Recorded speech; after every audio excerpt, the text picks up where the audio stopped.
और बोकारो के Sagar Kumar junior world kabaddi championship में खेलेंगे। भारतीय टीम में उनका चयन हुआ है। Junior world kabaddi championship Iran के उर्मिया में होने वाली है और इसके लिए 15 सदस्यीय भारतीय टीम की घोषणा कर दी गई है, जिसमें सागर कुमार का भी नाम शामिल है। सागर के इस सफलता से पूरा परिवार खुश है। उनके पिता विपिन कुमार सिंह एसोसिएशन ऑफ झारखंड के जनरल सेक्रेटरी हैं। उन्होंने कहा है कि बोकारो गौरवान्वित है और मां कंचन सिंह ने कहा कि वो बहुत खुश है। उनका बेटा मेहनत कर इस मुकाम तक पहुंचा है, उसके अंदर कबड्डी की नशा है। भारतीय खेल प्राधिकरण साई सेंटर गांधीनगर में जब ट्रायल दिया तो उसमें चयन हुआ। वहां प्रैक्टिस करने के उपरांत उसको मौका मिला अपना गेम दिखाने का जूनियर नेशनल कबड्डी चैंपियनशिप में। उसमें उन्होंने बेहतरीन प्रदर्शन करते हुए अपने साई के लिए गोल्ड मेडल जीता, हम सबों को गौरवान्वित किया। साथ ही अभी हाल ही में संपन्न सीनियर नेशनल कबड्डी चैंपियनशिप हो या फेडरेशन कप अभी बिहार से खेलने गया था, उसमें अपना उम्दा खेल का प्रदर्शन करते हुए इस झारखंड और बिहार का नाम रोशन चीज समझते थे कि कोई भी बच्चा हो या पढ़ाई करने में हो या खेल कूद। और जमशेदपुर झारखंड की आर्थिक राजधानी है। यहाँ एशिया का सबसे बड़ा औद्योगिक क्षेत्र है। वहीं 140 वर्षों से पुराना टाटा कंपनी है। 3 मार्च को जमशेद जी नसरवांजी टाटा साहब की जयंती है और इस दिन स्थापना दिवस भी मनाया जाता है, जिसकी तैयारी जोरों पर है। शहर की सुंदरता में 4 चांद लगा रही एक पहाड़ को और भी ज्यादा खूबसूरत बनाया जा रहा है। पहले यहाँ गंदगी का भरमार हुआ करता था, लेकिन अब इसे संवारा सजाया जा रहा है। पहाड़ों पर पक्षियों की आकृति बनाई जा रही है। खुदाई और नक्काशी के जरिए विश्व के सभी पक्षियों का प्रारूप दिया जा रहा है और आने वाले दिनों में यह काफी आकर्षक का केंद्र होगा। इस पहाड़ की चर्चा पूरे कोल्हान में है। सुंदर पार्क के सामने विशाल पहाड़ जहां पक्षी डेरा डाले नजर आएंगे। वैसे तो पहाड़ पर पशु पक्षी रहते ही हैं, लेकिन वैसे पक्षी जो आप विदेशों या किताबों में पढ़े और देखे होंगे वो भी आपको देखने को मिलेंगे और इसके लिए तेजी से काम चल रहा है। 28 फरवरी तक पहाड़ की नक्काशी का काम पूरा कर लिया जाएगा और 3 मार्च को इसे जनता को सुपुर्द कर दिया जाएगा। वहीं करीब 40 कारीगर प्रतिदिन इस पहाड़ की खूबसूरती को निखारने में लगे हैं।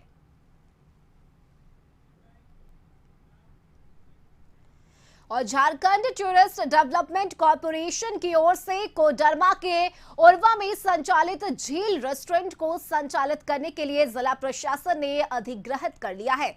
डीडीसी ऋतुराज के नेतृत्व में करीब 10 एकड़ के भूभाग में फैला रेस्टोरेंट को जिला प्रशासन ने अधिग्रहित कर लिया है। उपायुक्त आदित्य रंजन ने बताया है कि इस झील रेस्टोरेंट का इस्तेमाल बृहद पैमाने पर पर्यटकों के आवभगत के लिए किया जा सकता है, लेकिन इसका इस्तेमाल अनैतिक कार्यों के लिए हो रहा था और ऐसे में एजेंसी का टेंडर रद्द हो जाने के बाद नए कॉन्ट्रैक्ट होने तक प्रॉपर्टी को अधिग्रहित कर सील कर दिया गया है। हजारीबाग के चौपारण के रहने वाले तपेश्वर साव के नाम से इस झील रेस्टोरेंट का टेंडर हुआ है और 3 सालों तक कॉन्ट्रैक्ट उसे दिया गया है। लेकिन आपको बताएं कि तपेश्वर साव के नाम पर प्रफुल्ल सिंह की ओर से इस झील रेस्टोरेंट का इस्तेमाल अनैतिक देह व्यापार के लिए किया जाता था। डीसी से निर्देश है कि उसका जो है हम लोग अधिग्रहण कर लें और उसका रीटेंडर शायद विभाग से ही होगा। तो अभी हम लोग अधिग्रहण की कार्रवाई कर रहे हैं। देख रेख और उसको संरक्षण करने का आदेश हमको है, तो हम लोग उसको देख रेख और संरक्षण उप विकास आयुक्त की अध्यक्षता में करा रहे हैं और कोशिश करेंगे कि वो जो उसकी प्रॉपर्टी है वो यथावत रहे, उसमें कोई नुकसान नहीं हो। और साथ ही साथ कोडरमा में एक बहुत ही अच्छी प्रॉपर्टी है जिसका अंडर यूटिलाइजेशन बोल सकते हैं या मिस यूटिलाइजेशन हो बोल सकते हैं, वो हो रहा है।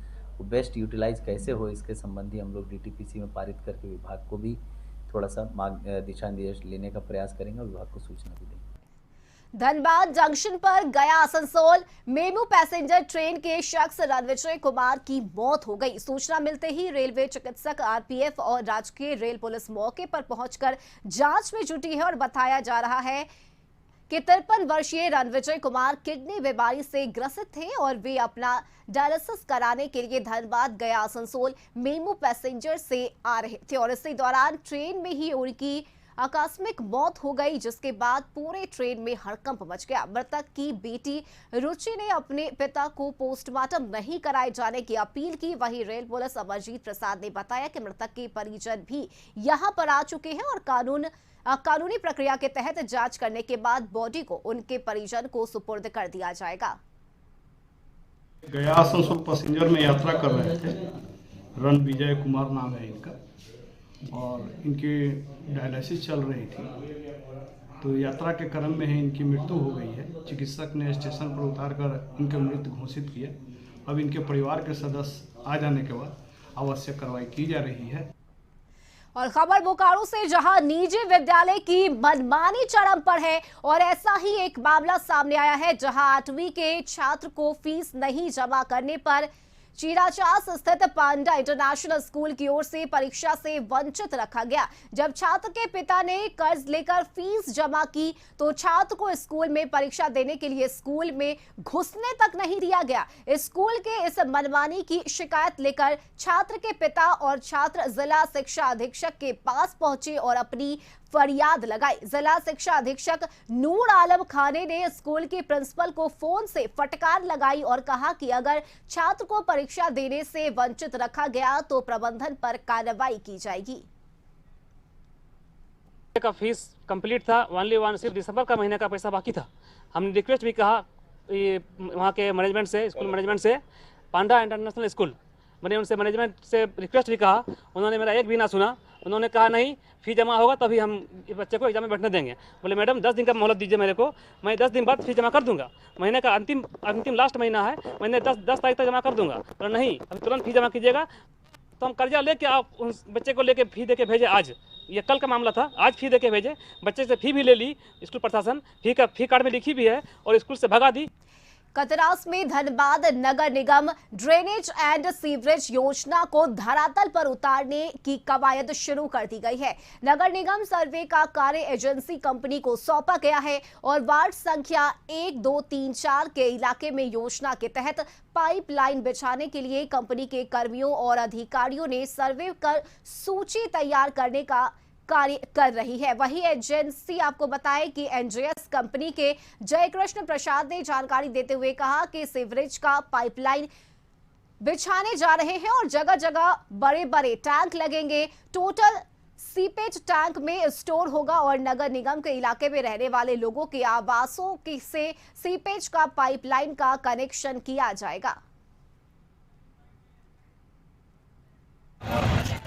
है कि ये सीवरेज का जो है मेन लाइन मतलब बनने के लिए जा रहा है बिछेगा और इसका जो है जगह जगह पे बड़ा बड़ा स्टोर टैंक बनेगा और टोटल सीवरेज जाके वहाँ टैंक में स्टोर होगा और इसका जो मेन लाइन में सबका कनेक्शन घरे घर जो है नगर निगम क्षेत्र में जितने भी घर आते हैं टोटल का कनेक्शन ये मेन लाइन में आके और पाकुड़ में Jharkhand auto e rickshaw owners association की ओर से रेलवे मैदान में 25 फरवरी को द्विवर्षीय सम्मेलन का आयोजन किया गया है। पाकुड़ जिला ऑटो रिक्शा ओनर्स एसोसिएशन वर्ष 2005 से ऑटो रिक्शा ओनर्स और चालकों के हित में कार्य करती आ रही है। वहीं पहली बार इस द्विवार्षिक सम्मेलन में गुलाबी ई रिक्शा की महिला चालक मातृशक्ति भी अपनी भागीदारी सुनिश्चित करेंगी।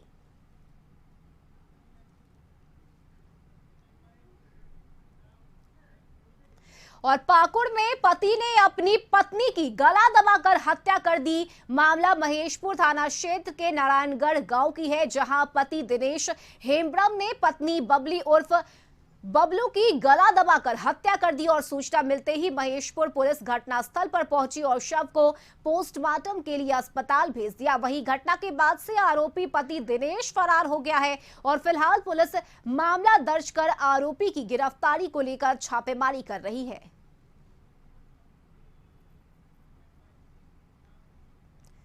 और धनबाद के बीसीसीएल में एक आउटसोर्सिंग कंपनी बंद हो गई और इसकी सूचना मिलते ही रैयत मजदूरों ने काम बंद कर दिया। जनता मजदूर संघ बैनर के तले मजदूरों ने प्रदर्शन किया और जमीन के बदले मुआवजा और जमीन वापस देने की मांग की और साथ ही रोजगार की गारंटी की भी मांग की। जबकि कंपनी की तरफ से इस तरह का कोई भी निवेदन आया नहीं दिया गया है कि हमारा कार्य बंद है। हमारा कार्य चालू है। चालू काम को उस दिन उन्होंने करने से मना कर दिया कि हम लोग इसका काम नहीं करेंगे।